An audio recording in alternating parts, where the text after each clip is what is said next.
அனைவருக்கும் வணக்கம். எல்லோரும் நலமாக இருக்கீங்களா? சந்தோஷமாக இருக்கீங்களா? சந்தோஷமாக இருக்கணும். இன்றைக்கி போகி பண்டிகை. ஏதோ பேசணும்னு தோணுச்சு. என்ன பேசுனா, இப்போ ஒரு சொல்கிறேன். ஒரு ஹஸ்பண்ட் ஒய்ஃபோ இல்லை ஒரு காதலியும் இருக்காங்கன்னு வச்சுக்கோங்களேன். அவங்களுக்குள்ள மிஸ் அண்டர்ஸ்டாண்டிங் வந்து போகும். அது இயல்பு தானே. அந்த மிஸ் அண்டர்ஸ்டாண்டிங் வர்ற இடத்துல மூணாவது மனுஷன், இப்போ அந்த காதலியாக இருந்தால் மூணாவது மனுஷன்னா அது அம்மாவாக இருக்கலாம், அப்பாவாக இருக்கலாம், சித்தியாக இருக்கலாம், சித்தப்பாவாக இருக்கலாம், கூட பிறந்த சகோதரியாக கூட இருக்கலாம். அவங்களுக்கு இந்த விஷயம் போனால் அது சின்ன விஷயம் பெரிய விஷயமாகும். இப்போ உங்களுக்கும் எனக்குமான விஷயமா இருந்தால் அது நம்ம 2 பேருமே பேசி முடிச்சிக்க வேண்டிய விஷயம். அந்த விஷயத்தை காரணம் இல்லாமல் இன்னொருத்தவங்களுக்கு போகும்போது அது எவ்வளோ வலிக்கும். ஏன் அதை புரிஞ்சுக்கிறீங்கல்ல? அது உங்களுக்கு புரியுது அது ஏன்னு. அதை புரிஞ்சுக்கிட்டு அது நம்மளோட பேசி முடித்தா ரொம்ப நல்லா இருக்கும்ல. அது இன்னொருத்தவங்கள்ட்ட போயிட்டு அது இப்படின்னு அதுக்கு ஒரு காரணம் 1000 காரணம் சொல்லிவிட்டு அது ஓகே.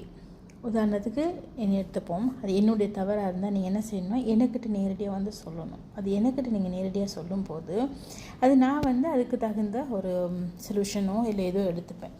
பட் நீங்கள் அது இல்லாமல் அது இங்கே போயிட்டு அங்கே போயிட்டு அப்படி இப்படி கடைசியில் எனக்கு வரும்போது அது கஷ்டமாக இருக்கும்ல.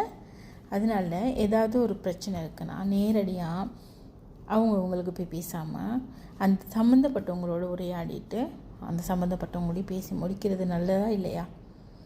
எனக்கு அது சரின்னு படுது. உங்களுக்கு எப்படி படுதுன்னு எனக்கு சொல்லுங்கள். ஆனால் மனசு பாரமாக இருக்கும்ல.